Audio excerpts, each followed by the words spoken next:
I mean, that's what people do. I mean, it's Twitter, it's social media. I don't have a problem with it. He is not your traditional hunky-dory quarterback, tall, in the pocket, gonna say all the right things, stand at the podium. He is who he is. And so I don't really have a problem with Lamar clapping back at Bernard at all. If he feels that way about him and he doesn't like what he said about him, go for it. I think when you look at it, though, we're always moving the goalposts on Lamar.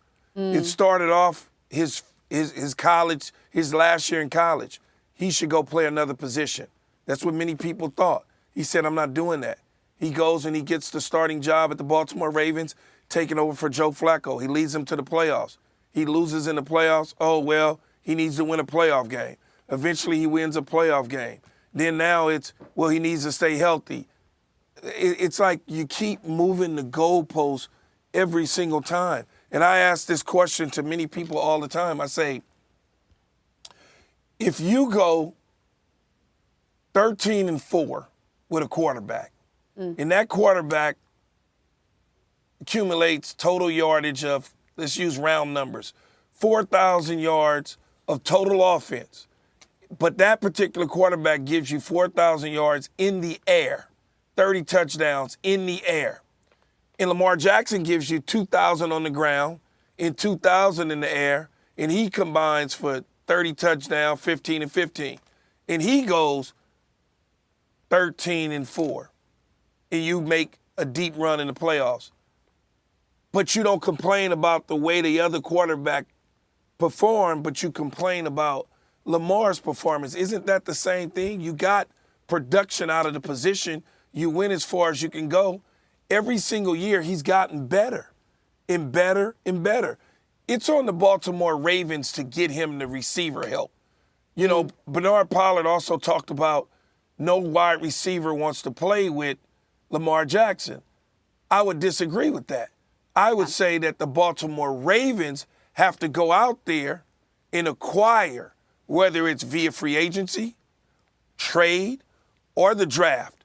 They haven't done that. They didn't make a strong run at Kristen Kirk, which I wouldn't have spent that type of money on Kristen Kirk either. They didn't make a play for Devontae Adams as trade partners with the Green Bay Packers. They didn't try to sign Odell Beckham. They didn't do those sort of things. So when you look at it, you have to be able to say, getting him help, that falls on the Ravens. That's not his ability that scares people away. Lamar, I think, makes everybody around him, he makes all of their jobs easier, and he makes everyone around him better. He doesn't get credit for it in the way that other people do, in part, or not in part, because I think it looks a little different than a lot of people are comfortable with. So Lamar Jackson is going to, if you're a receiver, yes, Lamar Jackson is not Patrick Mahomes in the pocket. That's true. But you know what you're going to get all the time? Man coverage. They can't double team you if Lamar Jackson is at quarterback. So you're going to be going up against man coverage corners all game long, which as a corner I can say is hell. That's not something you want to do, is play man start to finish. You also, as a running back, are not going to have nearly as many people trying to take your head off if you're Lamar Jackson.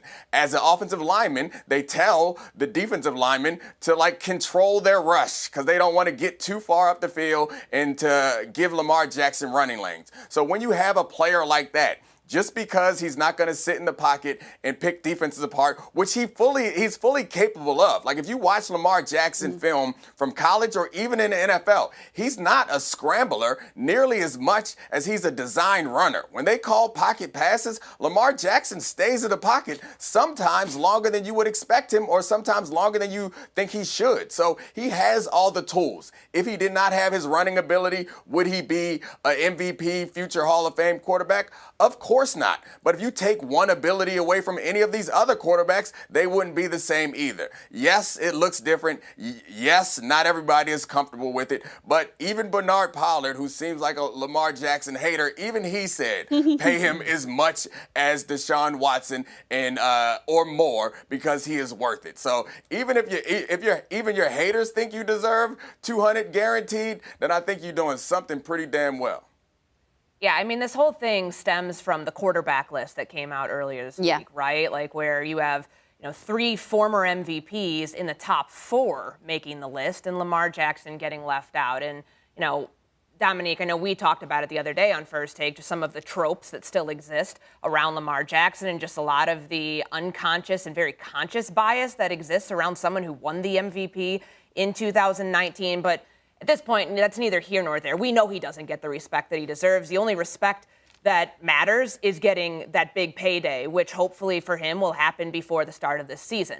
I'll say this about Lamar Jackson and the Twitter thing, though, because if you follow me on Twitter, you'll know that I like a good Twitter beef. I don't mind clapping back on people who I think are out of pocket.